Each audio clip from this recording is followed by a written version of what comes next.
예. 오늘 형제자매들과 함께 나눌 말씀의 제목은 바울은 무슨 낙으로 살았을까? 라는 제목입니다. 이제 사도행전을 제가 계속 공부해서 올리고 있죠. 공부들을 하십니까? 네. 제가 잘 안 하고 계시다는 거 잘 알고 있습니다. 얘는 뭔가 좀 변화가 필요하겠습니다. 이 사도행전을 공부하면서 막바지로 갈수록 이 사도 바울이 참 이렇게 인간적으로 볼 때 너무나도 정말 불쌍하고 참 안 된 인생이다 그런 생각이 들어요. 그렇지 않습니까? 항상 이렇게 고난 가운데 있고 인정도 못 받고 그냥 모함을 당하고 항상 그런 힘든 그런 삶을 인내 가운데 살아가죠. 그래서 참 그렇지만 어쨌든 우리는 항상 바울의 그런 삶의 모습이 우리의 롤 모델이 돼서 우리도 그러한 삶을 살기를 참 바라는 그러한 마음을 갖기는 해야 돼요. 그렇지 않습니까? 물론 이제 바울과 같은 특별한 은사를 받는다는 거 이것은 쉬운 일은 아니죠. 그런데 그럼에도 불구하고 우리가 살아가야 되는 그 목적이 바울을 또 따라가는 그런 삶을 살아야 되기 때문에 항상 그것은 우리의 따라가야 할 그런 발자취입니다. 본이죠. 자, 그런데 이 바울이 과연 무슨 낙으로 그러면 살았을까라고 했을 때 이제 제가 그 낙에 대해서 조금 설명을 드리면 무슨 낙으로 사나 이런 말들 많이 쓰죠. 그랬을 때 낙은 그냥 즐거울 낙자입니다. 즐거울 낙 아시죠? 그래서 이제 살아가는 데 있어서의 재미나 즐거움을 뜻한다라고 국어 사전에서도 정의하고 있어요. 그것을 일반적으로 그냥 낙이라는 딱 단어로만 했을 땐 그렇지만 뭐 인생의 낙이다 뭐 이렇게 할 때는 바로 이런 의미로 사용한다는 것입니다. 영어는 그냥 pleasure 같은 기본 의미를 갖고 있죠. 자, 사람들은 대체적으로 어떤 점에서 이제 인생의 낙을 누리고 사나요? 이게 정말 나의 낙이다 이렇게 얘기들 많이 하죠. 뭐 예를 들어 돈이 많은 사람들, 재물을 가지고 난 정말 인생에 뭔가 낙이 있다 이렇게 얘기하고 또 건강에 대해서도 인생의 낙으로 여기고 또 어떤 명예, 성공 이런 것을 가지고도 인생의 낙을 이야기합니다. 또 난 그냥 이제 나이도 되고 했는데 결혼할 상대도 없고 하다가 이제 결혼할 사람을 만나고 연애를 하고 말했을 때 새로운 낙이 생겼다 이렇게 얘기하기도 하고 또 그렇게 해서 결혼해서 자녀를 낳으면 이 자녀가 나의 인생의 낙이다. 자녀 보는 낙으로 산다 이렇게도 얘기하죠. 그리고 또 심지어는 소소한 우리의 행복 가운데 맛있는 음식을 먹었을 때도 야, 이거 정말 이 인생의 낙이 뭐 별거 있겠어? 맛있는 음식 먹고 이게 참 즐거움이지 이렇게 얘기하는 분들도 있죠. 또 자기의 어떤 일, 비즈니스 하는 거, 또 뭔가 그래서 어떠한 일들을 성취했을 때의 그 기쁨 그런 것들도 인생의 낙의 한 종류일 겁니다. 또 이제 아무래도 또 오늘날 각박해진 사회에서 또 자기가 이제 가지고 있는 취미, 여가 생활을 하는 거 이것도 굉장히 또 큰 낙이 될 것 같아요. 또 아무래도 이제 휴식을 취할 때에 이제 드디어 힘든 일 다 끝내고 이제 좀 모처럼 쉬네 하면서 인생의 낙을 누릴 수도 있고 또 여러 가지 이제 어려움들 없이 평안과 안정을 누리는 그런 삶을 살 때 또한 이러한 인생의 낙이 있다 이렇게 얘기를 하는 것 같습니다. 자, 그렇다면 여기 제가 열거한 내용들이 그냥 단순히 제가 열거한 게 아니고 이러한 내용을 초점으로 그럼 사람들은 이것을 인생으로 낙으로 여기는데 과연 바울은 그러면 이런 면에서 무슨 낙이 있었을까를 한번 보고자 함이에요. 자, 먼저 이제 돈이 어떤 사람의 낙이 된다고 했는데 바울의 삶을 한번 보도록 합시다. 고린도후서 12장 10절에서는 그가 그리스도로 인하여 연약한 것들과 치욕과 궁핍과 핍박과 고난당하는 것을 기뻐하노니 내가 약할 그때에 내가 강하니라 이와 같이 말씀합니다. 자, 여기 이제 이 가운데서 궁핍이라는 단어를 보시죠. 사도 바울의 고백이에요. 자기는 항상 궁핍했다라고 얘기하는 겁니다. 궁핍. 여기서 이제 necessities라고 하는 그 궁핍이라는 단어는 실제로 뭐가 이렇게 결여된 거예요. 결여된 상태를 얘기합니다. 궁핍한 거죠. 그런데 이제 이 necessity라는 단어를 공부해 보면은 알아보면은 이것이 필수품이라는 단어를 뜻하고 있거든요. 그러니까 필수품의 결여를 뜻하는 거예요. 여러분 지금 현대인들의 필수품이 뭡니까? 스마트폰이죠. 돈이 없어서 스마트폰 못 산다는 거예요. 인터넷, 그죠? TV, 사람들 필수품이죠 요즘에. 나의 유익을 위해서가 아니고 실제로 돈이 없어서 못 산다는 거예요. 저 정도 되면 뭐 이 나이에 차 없는 사람이 어디 있습니까? 필수품이죠? 뭐 여기 청년들이야 아니지. 우리 필수품이에요. 그런데 돈이 없어서 중고차도 살 돈이 없었다. 그거죠. 이해가 되세요? 그게 성경에서 얘기하는 바울의 삶이었다는 거예요. 그러니까 이런 면에서 그는 재물을 가져다주는 나그간 경험할 수 없었다는 것이죠. 히브리서 10장 34절 말씀에 35절 말씀에 또 이야기합니다. 너희에게 하늘에 더 낮고 영구한 실체가 있다. 그것을 이제 이야기했고 그러면서도 이제 자기가 결박 중에 있다고 그랬죠. 결박 중에 있는 나를 너희가 참 불쌍히 여겼다. 그렇게 얘기하면서 너희 재산을 노력하는 것도 기쁘게 여겼다라고 얘기했습니다. 자신도 그랬지만 이 바울과 함께 있는 그 많은 동역자들, 믿음의 성도들은 그 당시에 굉장한 핍박을 당했어요. 아시죠? 그럼으로써 그들이 가진 핍박 가운데서는 그 옛날의 시대잖아요. 자기의 재산까지도 다 뺏겨버리는 거예요. 그 핍박으로 인해서. 억울하게 붙잡혀가고 그러면서 재산이 몰수당하고 그런 사람들 굉장히 많습니다. 신약 교회사를 연구하면. 너무 억울하죠. 자기가 있던 집, 땅 이런 것까지도 다 예수님 믿는다는 그 믿음 때문에 빼앗겨버리고 쫓겨나게 되고 그렇게 됐다는 거예요. 얼마나 억울합니까? 그렇죠? 그런 삶을 살았다는 거예요. 그런데 35절에서 이야기하죠. 그렇지만 너희의 그 확신을 버리지 말라. 왜냐하면 그것이 큰 보상의 그런 보응을 가져다 주는 일이기 때문이다. 라고 설명하고 있죠. 그러니까 나의 재산을 빼앗기는 것조차도 내가 그것을 감사하게 여기고 그것이 나에게 보상을 가져다 주는 주님의 이름으로 받는 핍박이 보상을 가져다 주는 것이라는 확신을 그들은 가지고 살았다는 것입니다. 놀라운 삶이죠. 건강에 대해서는 뭐라고 이야기하고 있을까요? 고린도후서 12장 7절 말씀에 9절까지 잘 아는 말씀이죠. 이 사도 바울은 건강이 사실 좋지 않았어요. 근데 아주 치명적인 하나의 질병을 가지고 있었다는 뜻입니다. 그래서 그것을 이제 육체 안에 있는 가시다라고 표현을 했죠. 이것이 사탄의 사자다라고까지 표현을 한 겁니다. 그러니까 이게 사탄의 사자라고까지 얘기하는 육체 안의 가시는 굉장히 큰 질병을 가졌다는 얘기를 하는 거예요.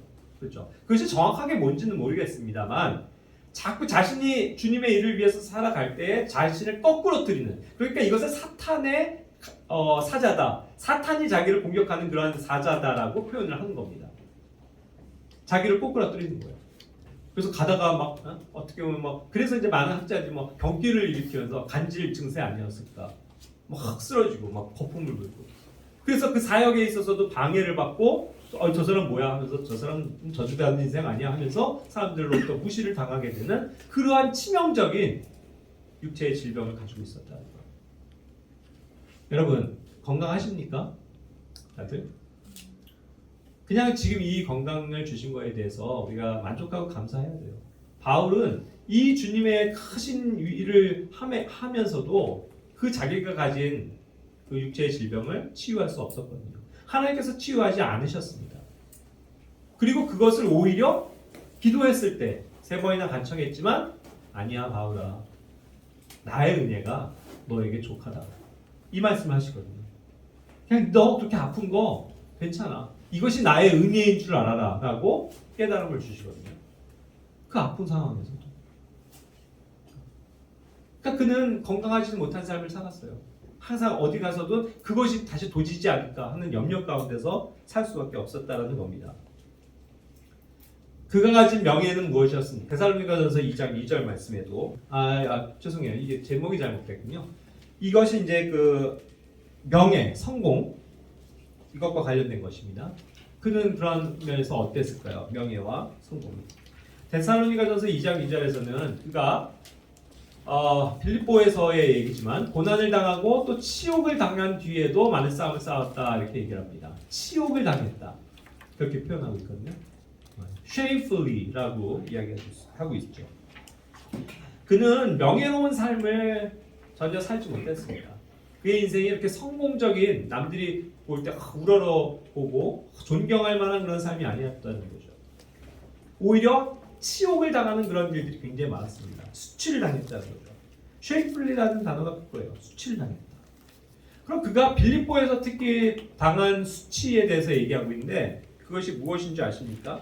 이것이 이제 사도행전을 공부해 보면 우리가 알 수 있는 거예요. 16장 22절에 보면 사도행전에 우리가 함께 일어나 그들을 대적하니라 행정관들이 그들의 옷을 찢어버리고 그들을 때리라고 명령하여 이랬죠. 이게 그 빌립보에서 당한 치욕을 지금 묘사하고 있는 겁니다. 렌트 오프라고 하는 거. 이 렌트 오프를 찾아보니까 결국 진짜예요. 여기 말 그대로 옷을요 막 갈기갈기 찢어버리는 거예요. 옷을 다 찢겨버린 채 채찍으로 맞았다는 뜻이에요. 거의 뭐 속옷 하나만 남겨놓고 벌거벗겨진 거죠. 막 옷을 더군다나 막 갈기갈기 찢어버렸다고요. 얼마나 수치스럽고 모욕스러운 일입니까? 사람들 앞에서. 네? 여러분들 우리가 정말 팬티 한 장만 입고 저 밖에서 막 이렇게 다른 사람들한테 군인들한테 경찰한테 맞고 있다고 쳐보십시오. 그래서 얼마나 부끄러운 일이고 수치스러운 일이고 그것을 감당하기 어려운 그런 어려움이 없겠어요. 그걸 얘기하고 있는 거예요. 그런 치욕까지도 바울은 당했다는 거죠. 그런 상태에서 막 피가 철철 흘리고 맞은 그런 막 살이 찢기는 그런 상태에서 상처도 치유 못 받고 그냥 또 감옥에 갇혀버리는 그러한 장면을 묘사하고 있는 겁니다. 예, 그래요. 바울은 그러한 면에서도 결코 명예로운 삶과는 거리가 멀었습니다. 오늘날 그런 목자와 교사들의 그런 모습처럼 넥타이 매고 멋진 양복 입고 나타나고 강단에서 그냥 높은 데서 멋지게 설교나 하는 그런 모습이 아니었다는 거예요. 그는 항상 치욕 가운데 살아갔습니다. 이 치욕에 대해서 고린도후서 12장 10절에서도 얘기하고 있거든요. 내가 그리스도로 인하여 연약한 것들과 치욕과 궁핍과 핍박과 고난당하는 것을 기뻐한다. 아까 읽었던 말입니다. 자, 그런데 여기서는 그 치욕이라는 아까 얘기한 shamefully라고 하는 단어와는 다르게 이 치욕을 어떠한 단어에서 이 치욕이라고 번역을 했냐면 이것이 reproach라는 그런 단어를 사용했는데 이것을 또 찾아보면요.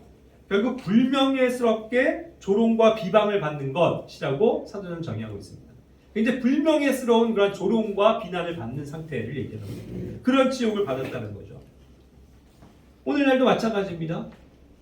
그는 그 당시에 그리스도만 따는 저 이상한 사람들하고 비난을 받았고 저 이단 같은 사람 이렇게 그들 동족으로부터도 비난을 받았는데 오늘날도 우리가 그러한 것들을 당할 수 있다는 거예요. 오늘날 가장 많이 이제 사용되어지는 단어가 뭡니까? 에이 이런 개독교, 에이 개독교. 우리를 손가락질하죠. 이런 더러운 예수쟁이들 이런 말들을 씁니다. 우리 보고 막 무슨 이런 싸이들 저리가 전도지 나눠주고 있으면 말지도 못한 채 막 그런 식으로 표현들을 한다는 거죠. 결국 여러 가지 우리가 혐오와 경멸을 당합니다. 그죠? 그걸 얘기하는 거예요. 지금. 사도 바울은 그러한 것을 항상 짊어지는 삶을 살았다라는 것입니다. 히브리서 10장 33절 말씀에서도 한편으로는 너희가 비방과 여기서 이제 그 치욕인데요. 고난으로 말미암아 구격거리가 되었다. 이렇게 얘기했어요. 여기에서는 그 치욕에 대해서도 다시 한번 얘기하면서 또 그가 구경거리가 됐다. 사람들로부터 구경거리가 되었다라는 표현을 쓰고 있어요. 게이징 스톡이라고 하는 그러한 좀 생소한 단어인데 역시 또 찾아보니까 많은 사람들이 특히 호기심이나 경멸하는 걸 가지고 바라보는 시선이라고 해요. 경멸을 가지고 바라보는 그런 사람이나 사물을 뜻하는 것입니다. 우리를 경멸거리로, 조롱거리로, 구경거리로 이게 그런 눈초리로 쳐다본다라는 것이었어요. 어떨 때 우리가 그렇겠습니까? 아까도 그랬지만 우리가 밖에 나가서 복음을 전하고 노방에서 찬송을 하고 전도지를 나눠주고 복음을 전하고 외치고 그럴 때 어떻게 했어요? 사람들은 그냥 우리를 지나가면서 뭐야 쟤네들 하면서 그냥 구경거리로나 여긴다는 거예요. 구경거리. 동물원 원숭이 보듯이 그죠? 우리를 그렇게 그냥 하찮게 보고 지나간다는 것이죠. 그리고 쟤네들 뭔가 좀 조롱을 안 당하나, 쟤네들 좀 험한 걸 좀 안 당하나 하면서 그냥 비웃으면서 쳐다보고 있다는 거죠. 그런 구경거리를 당한 삶이었어요. 참 갈수록 정말 바울은 아무런 낙이 없습니다. 우리가 지금 아까 얘기했던 그런 측면에서요. 자, 또 어떤 면에서의 삶을 또 볼 수 있냐면 학식. 그가 가졌었던 학식. 이것은 그의 출신 성분으로부터 오는 배경이에요. 백그라운드입니다. 그게 사실 바울은 어떤 사람이었어요? 좋은 사람이었다고요. 오늘날 따지면 뭐죠? 금수저. 금수저 집안 사람이에요. 금수저이고 또 애초부터 로마 시민이고 뭐 남부러울 것이 없이 살았다고요. 훌륭한 그 당시 유대인으로서 받을 수 있는 가장 훌륭한 교육을 받았고 헬라어에 당연히 능통할 수가 없고 그러한 유명한 그래도 좋은 가문에서 살았다는 얘기죠. 그런데 빌립보서 3장 5절부터 8절까지에서는 이러한 자기가 가졌었던 그 백그라운드, 출신, 또 자기가 그렇게도 열심히 히브리인으로서 정통한 히브리인으로서 살았고 율법에 능통했던 그 바리새인의 삶, 그죠? 그렇게 해서 그가 가졌었던 여러 가지 율법의 지식 이런 것들을 어떻게 했다는 거예요? 그리스도를 위해서 내가 손실로 여겼다라고 한 거죠. 세상에서 배운 바, 세상에서 가졌었던 바의 그런 기득권들을 다 버려버렸다 이 뜻이죠. 그것이 손실이에요, 손실. 이거는 내가 의도적으로 버리는 겁니다, 여러분. 버리는 거예요. 자, 근데 뭐처럼 버려요? 이거 버릴까 말까 하다가 아까운데 조금 버리긴 그런데 중고로라도 좀 팔까? 이런 게 아니고요. 완전히 그냥 아무런 가치가 없기 때문에 버려버리는 거, 바로 버려버리는 거. 그것을 얘기하는 거죠. 정말 뭐 아무 쓸모짝도 없는 것으로 버려버리는 거잖아요. 그게 그랬다는 거예요. 그게 뭐였어요? 여기 나와 있는 것처럼 그게 똥이었다고. 똥이니까 버린다는 거예요. 똥. 누가 그 똥을 간직합니까? 이건 나에게 있어서 그냥 똥과 같아라고 여기니까 넣자마자 그냥 물로 버려버리는 거죠. 그 똥이에요. 그러한 자신이 가졌었던 모든 걸 똥으로 여기고 아무런 가치 없게 내버리는 그러한 삶을 살았다는 거죠. 거기에서 어떤 낙을 취할 수도 있었지만 그걸 낙으로 여기지 않고 오히려 손실로서 버려버렸다. 그 뜻입니다. 많은 사람들이 이제 결혼, 아까도 했지만 뭐 연애도 또 여러 가지 인생의 낙이 될 수 있고 또 그렇게 해서 결혼을 하면 또 자녀를 낳는 거 이런 것들이 다 낙이 되겠죠. 그런데 마태복음 19장 12절에서도 얘기한 것처럼 어떠한 사람은 뭐 어떤 하나님의 왕국 또 하늘의 왕국 이런 것을 위해서 혼자 사는 그런 사람이 될 수도 있다는 것을 얘기하는 거죠. 고린도전서 7장 8절도 그러한 입장에서 사도 바울이 스스로가 고자의 삶을 살았다. 그것이죠. 자기가 무슨 뭐 신체적으로 뭔가 문제가 있어서 그러한 것가 아니고 그러한 삶을 그냥 선택하고 그가 독신으로서 살았다는 뜻이죠. 그래서 그거를 오히려 신약교회에게 장려하면서 여러분들도 그렇게 사십시오. 그게 좋습니다라는 권면을 한다는 거죠. 절대적인 명령은 아니죠. 그렇죠? 그가 살았었던 어떤 특별한 시대에 하나의 그 부르심을 얘기를 하는 거예요. 혼자 사는 독신. 그것이 또 어떻게 보면 그 사람들에게서 큰 낙이잖아요. 때가 되면 결혼하고 싶고 좋은 배우자 만나서 결혼하고 알콩달콩 자녀도 낳고 싶고 이런 게 기본적인 사람의 욕구이고 또 즐거움일 텐데 이것은 굉장히 또 성경적이잖아요. 결혼한다는 것은 자녀를 낳는다는 것은. 근데 그거를 그는 선택하지 않았다 이 뜻이죠. 그러니까 거기에서도 낙이 없어요. 물론 뭐 사도 바울이 애초부터 결혼을 안 한 사람이었을까 이거에 대해서는 좀 보는 시각이 다릅니다. 왜냐하면 일반적으로 유대인들 한 20만 돼도 20살만 돼도 다들 결혼을 하고 빨리빨리 이제 자손을 낳거든요. 그러니까 이제 그랬었던 바울이 이미 결혼을 한 상태에서 나중에 회심을 하고 주님을 따랐을 수도 있다라는 그런 추측도 해요. 그렇다고 하면 어떻게 했어요? 그가 그 이후로도 독신의 그런 삶을 여기서 보여준다고 하면 결국 그 안에 됐었던 사람은 죽었거나 떠나간 거죠.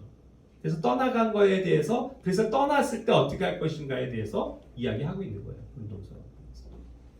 고린도전서에서도 그렇죠. 어찌 됐건 그는 홀로 되는 것이 좋다라고 생각하면서 그 복음의 길을 갔죠. 그러니까 여기에서도 어떠한 낙이 없었고 어떠한 낙도 찾아볼 수 없었다는 것입니다. 자, 그 다음에 이제 어떤 영역에서 이제 사람들은 많은 소소한 낙을 누립니까? 음식. 말씀드렸죠. 맛있는 음식 먹으면 굉장히 이렇게 기쁘고 즐겁고 행복하죠. 그런데 로마서 14장 17절, 18절에서도 보면 하나님의 왕국은 먹는 것과 마시는 것에 있지 않다는 거죠. 성령님 안에서 누리는 의와 화평과 기쁨이 더 우선이 된다는 겁니다. 그게 사람을 오히려 더 힘있게 만들어주는 요소라는 거죠. 맞습니까? 우리는 맞아요. 제 아무리 그냥 산에 진미를 갖다 놓고 이 세상에 있는 모든 맛있는 음식 먹어본다 한들 그것이 뭐 그렇게 우리에게 유익합니까? 그것이 진정한 낙이 될 수 없을 거예요. 그죠? 자, 그런데 문제는 뭐냐면 이런 음식이 있으면 먹는 건 뭐가 죄입니까? 잘못된 게 아니죠. 근데 문제는 그런 맛있고 좋은 음식을 차치하고서라도 내가 먹을 게 없어서 아까도 궁핍을 얘기했죠. 그래서 내가 먹을 게 없어서 못 먹는다고 하면 얼마나 서럽고 힘들겠어요. 그렇죠? 고린도후서 11장 27절에 그는 얘기했습니다. 자기가 항상 지치고 아프고 여러 번 밤을 새우고 굶주리고 목마르고 여러 번 금식하고 추위를 당하고 헐벗어노라. 이와 같이 자신의 삶을 고백하고 있다. 항상 헐벗고 못 먹고 굶주리고 그게 다반사였다는 거예요. 예수님의 제자들도 그랬잖아요. 그죠? 우리 여기 베드로 역할 이제 이번에 하는데 예수님 배고파요. 먹을 거 없어요. 제자들도 항상 그랬다고요. 먹을 게 없어갖고 쩔쩔 굶고. 그러니까 예수님을 따르면 뭔가 부자가 되고 잘 먹고 잘 살 것 같은데 또 그런 것을 강조하는 그런 잘못된 신앙을 이야기하는 교회들도 많이 있잖아요. 근데 그게 아니잖아요. 예수님 믿는다고 해서 모든 게 잘 되고 부자가 되고 그러는 거 아닙니다. 때로는 이 바울처럼 먹을 것도 없고 주님을 위해서였죠. 자신이 단순히 그냥 일을 안 하고 게을러서 먹을 게 없다. 그건 부끄러운 거예요, 여러분. 그죠? 근데 그거 얘기하는 게 아니라 정말 주님을 위해서 이렇게 헌신적으로 살다 보니 내가 먹어야 될 것까지도 다른 사람에게 줄 수밖에 없는 상황까지도 오는 게 그리스도의 진정한 사랑이잖아요. 그러한 삶을 살 때는 내가 먹는 것도 부족할 수 있는 거예요. 그래서 음식을 가지고도 어떠한 낙을 누릴 수가 없습니다. 많은 사람들은 또 이제 자기가 하는 비즈니스 이거를 열심히 하고 거기서도 낙을 느끼고 또 그것을 열심히 함으로써 성취를 했을 때 성취감도 느끼는 게 보통이죠. 그런데 빌립보서 3장 12절부터 14절까지에서는 이와 같이 말씀하시는 거예요. 자기는 그 어떠한 일도 그러니까 그가 가진 어떠한 일이라는 것은 항상 주님의 일이었지 그것이 우선이었지 자신의 육체를 채우는 삶이 우선이 되진 않았죠.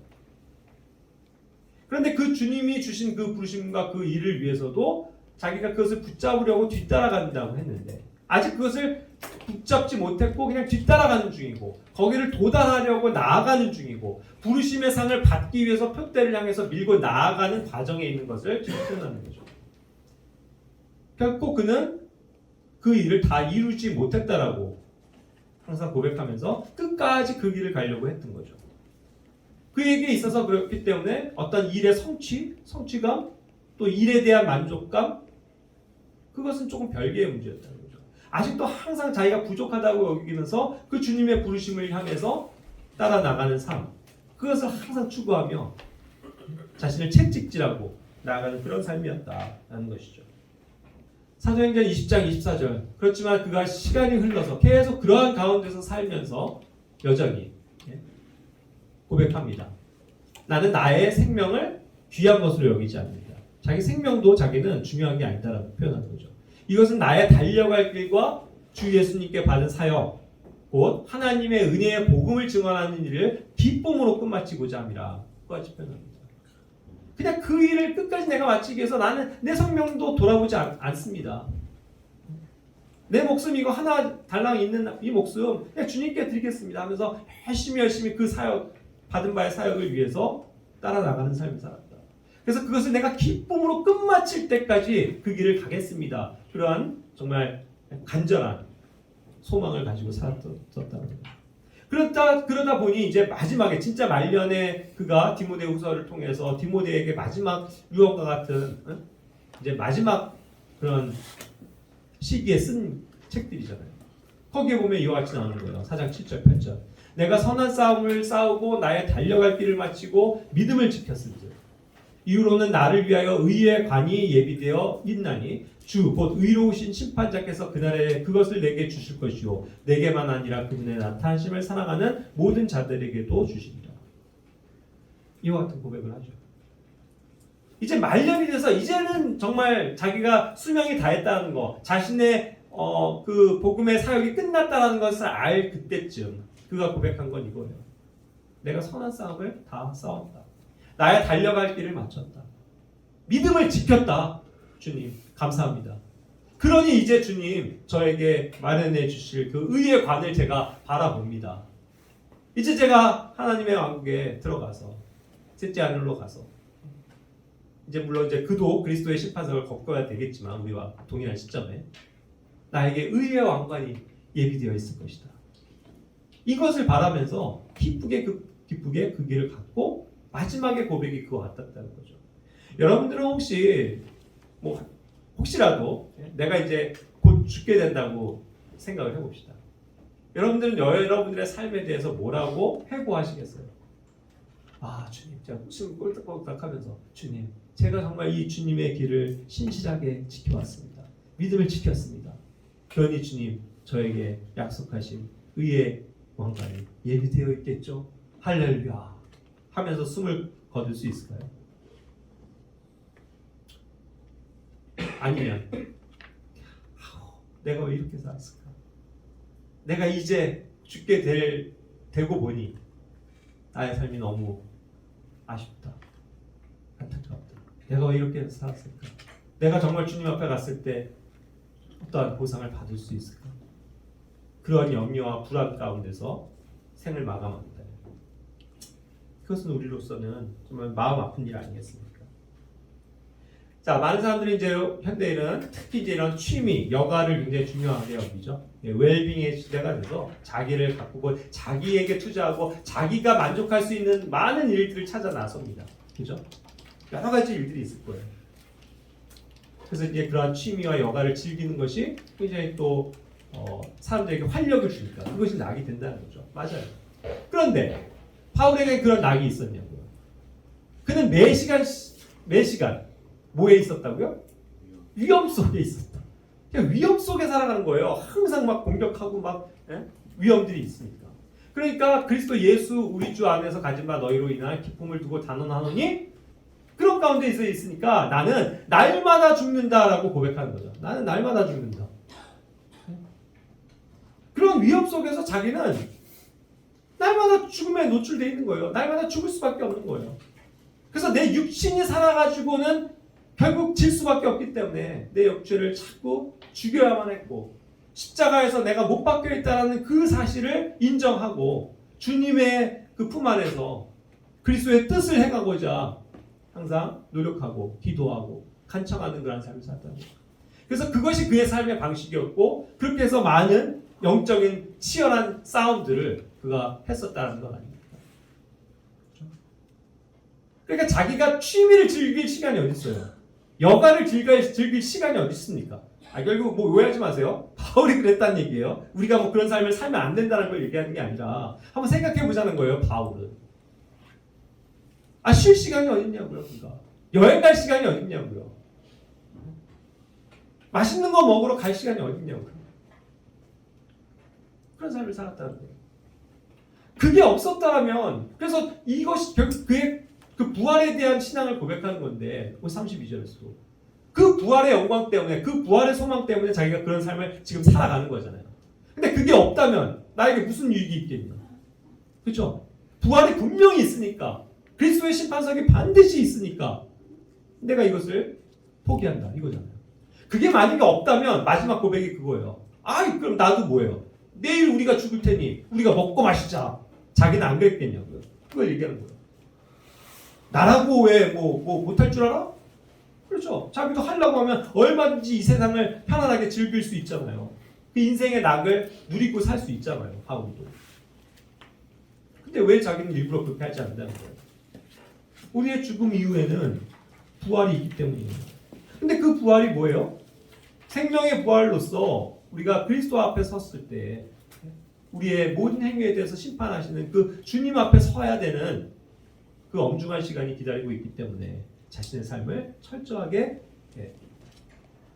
주님 앞에 드리는 그런 삶을 살았었다는 것을 얘기하는 건 아니겠습니까?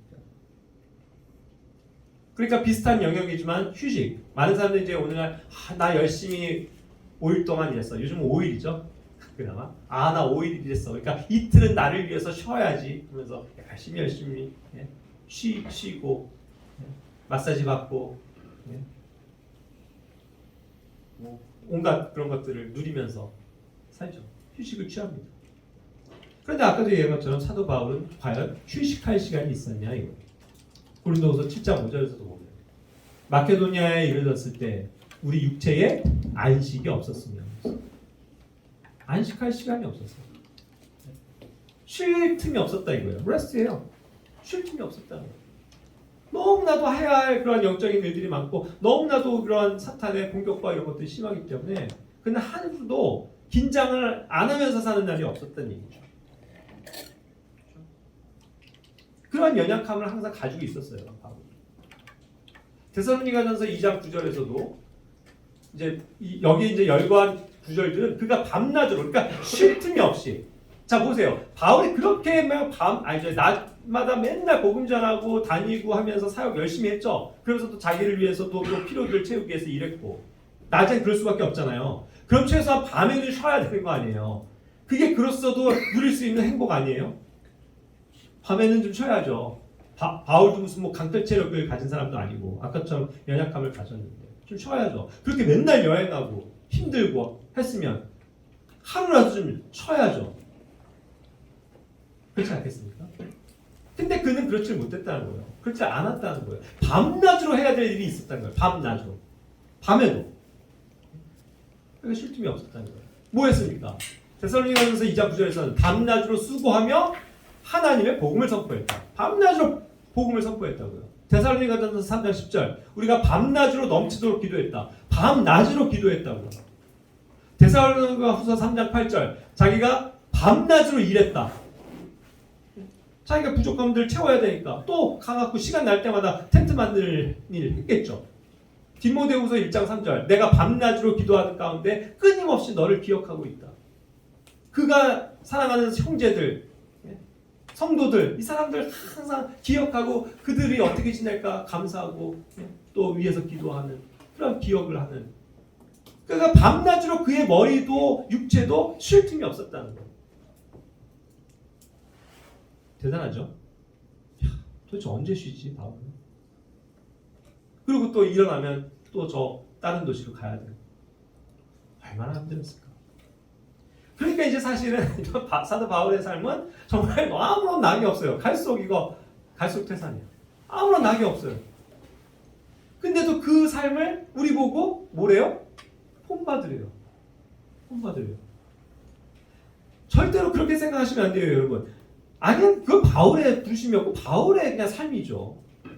그렇죠? 그러니까 그건 그거고 나는 내가 지금 이렇게 현대 시대를 살아가면서 그냥 이렇게 그냥 사는 거 아닙니까?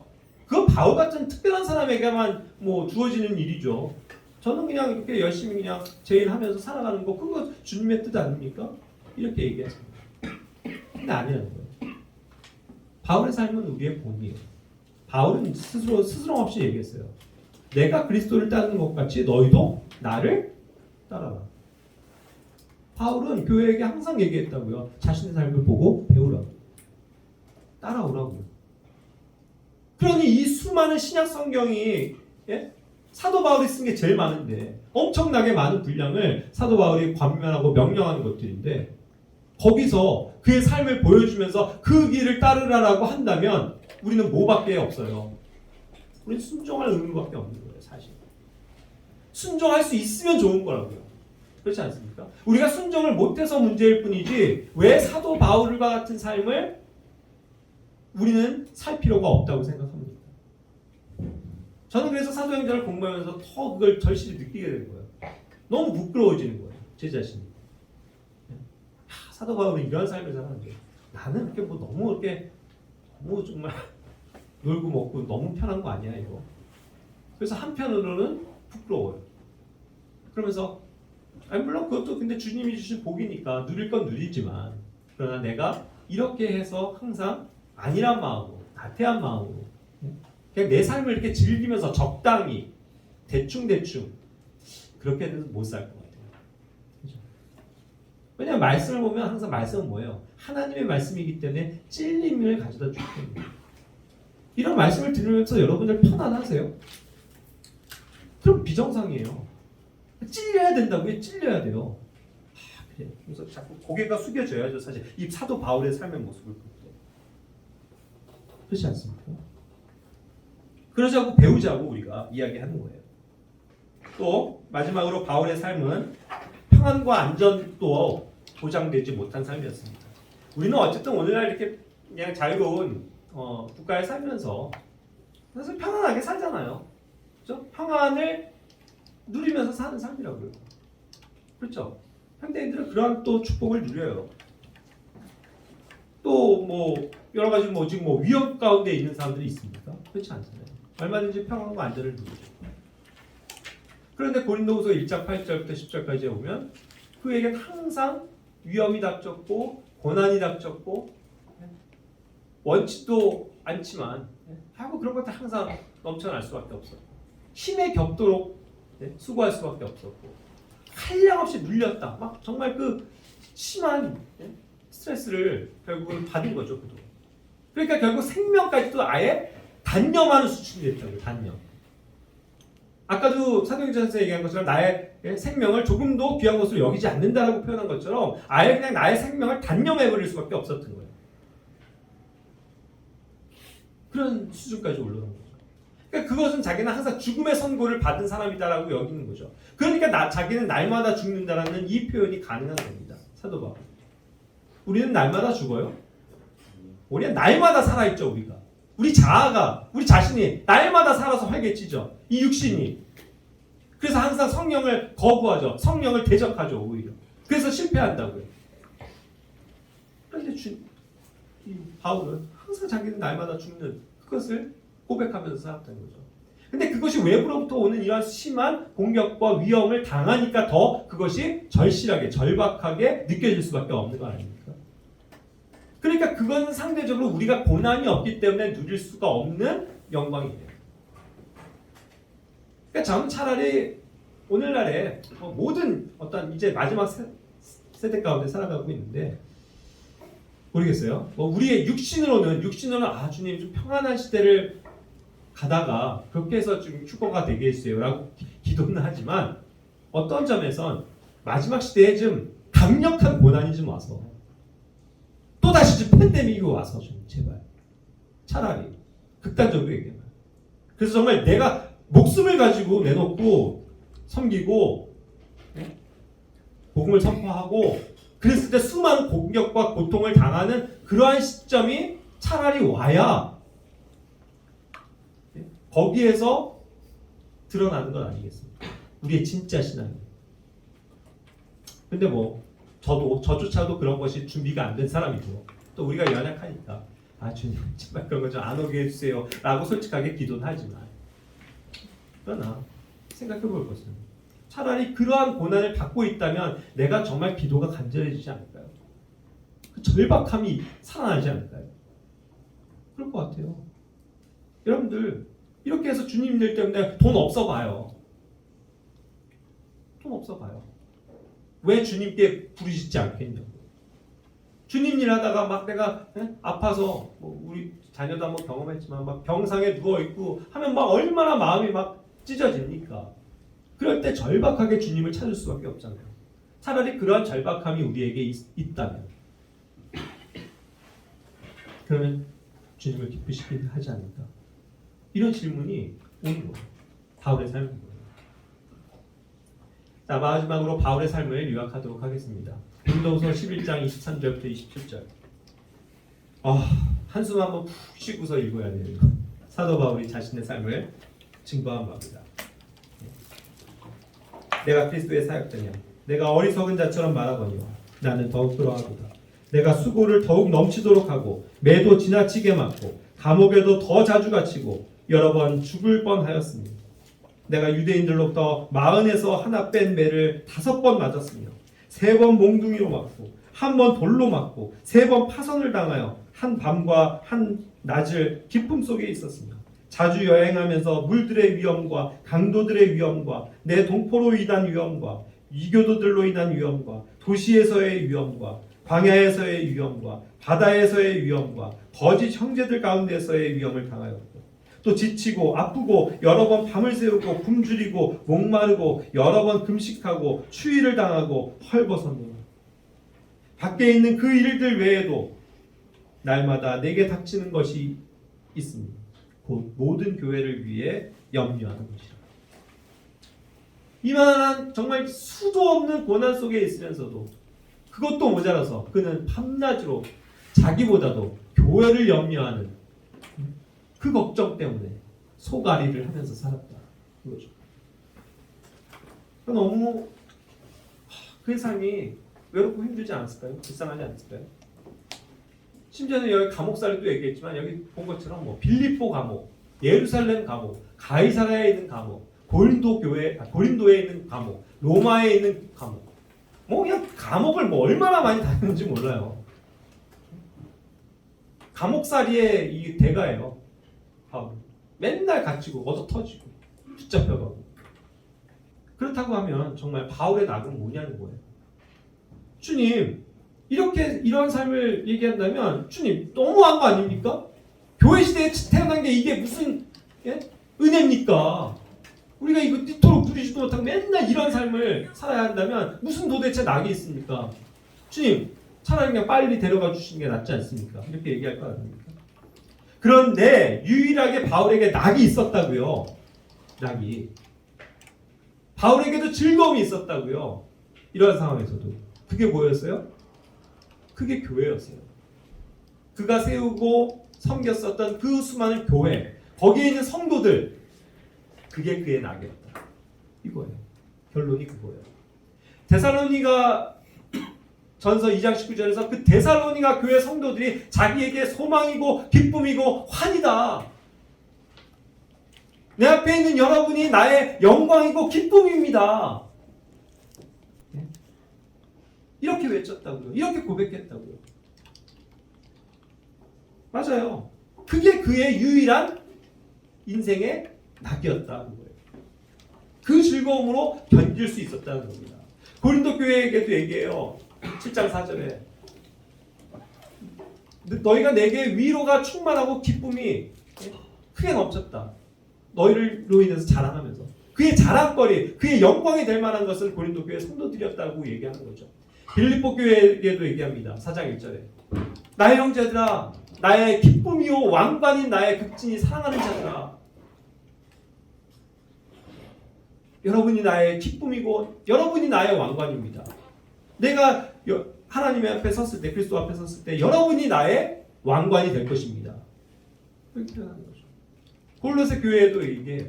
2장 5절에 너희의 믿음이 굳건한 것을 기뻐하며 또 바라보느니라. 항상 그 성도들을 생각할 때마다 기쁨이 넘쳤고 그들을 항상 주목하고 바라보는 삶, 그들을 고대하는 삶, 그런 삶을 살았다는 거죠. 이것이 교회에 속한 그 전체 지역 교회뿐만이 아니라 각 개인 하나하나를 사랑하고 그가 자기의 기쁨이 된다는 사실을 그는 고백하죠. 디모데가 그런 사람이었어요. 디모데후서 1장 3절 4절에서도 내 눈물을 마음 깊이 생각하며 너 보기를 몹시 원한다. 항상 디모데를 생각할 때마다 그는 정말 애타고 간절하게 보고 싶고 사랑이 막 넘치고 감사가 저절로 넘치는 그런 사람이었다. 여러분들은 저에게 그런 사람입니까? 저는 여러분에게 그런 사람입니다. 항상 마음속으로 깊이 생각하고 저 형제 그래. 항상 깊이 생각하고 기도하게 되고 항상 보고 싶고 그러한 사람이냐는 거죠. 빌레몬도 그러한 사람이었어요. 빌레몬서 1장 7절에 너로 말미암아 내가 상쾌하게 되었다. 이 사람만 만나면 리프레시가 될 거예요. 막 너무 기분이 좋아요. 막 유쾌해지고 그래서 그 사랑 안에서 항상 기쁨과 위로, 안위를 얻는다라고 얘기했거든요. 그러니까 이 사람을 만나기를 원하는 거죠. 만나고 싶은 거죠. 이 사람과 있으면 행복하니까. 그런 사람이 돼야 된다는 겁니다. 오네시보로도 그런 사람이었어요. 항상 그는 바울에게 찾아와서 섬겨주고 항상 그를 상쾌해주게 해준, 역시 리프레시예요. 자신을 유쾌하게 해줬다. 자신의 그런 부끄러움을, 쇠사슬에 묶여있는 그 감옥에까지도 찾아와서 부끄러움 없이 그를 섬겨준 그 오네시보. 그러한 동료 일꾼들, 자기가 사랑하는 사람들이 있었기 때문에 그는 이 수많은 고난들을 견딜 수 있었다는 거예요. 그런 가운데서도 이 사람들이 자기의 인생에 낙이 되어주고 있었다는 겁니다. 그러니까 결론을 말씀드리면 바울의 유일한 기쁨과 즐거움, 또 행복, 그 만족의 원천, 그것의 원동력이 어디 있었다는 거예요? 예수 그리스도와 그분의 교회에 있었다는 거죠. 그와 함께하고 있는 그 옆에 있는 지체들이, 성도들이 그에게는 유일한 즐거움이요 낙이었다. 그렇다면 우리도 한번 적용을 해보길 바랍니다. 과연 여러분들의 낙은 뭐예요? 저의 즐거움은 무엇일까요? 그것이 교회라는 거예요. 그것이 교회 안에 있는 이 성도들, 내가 섬기고 있는 성도들, 여러분이 나의 기쁨이 되는 것이고 여러분들이 나의 왕관입니다. 믿으세요? 네. 그리고 제가 여러분들의 뭐가 돼요? 기쁨이 되는 거예요. 제가 여러분들의 왕관이 되어줄 것입니다. 서로 사랑하고 섬긴다. 그래서 우리가 이 세상에서 진정한 바울이 경험했었던 낙을 누리면서 사는 우리 성도들이 되기를 원합니다. 기도하고 마칠게요.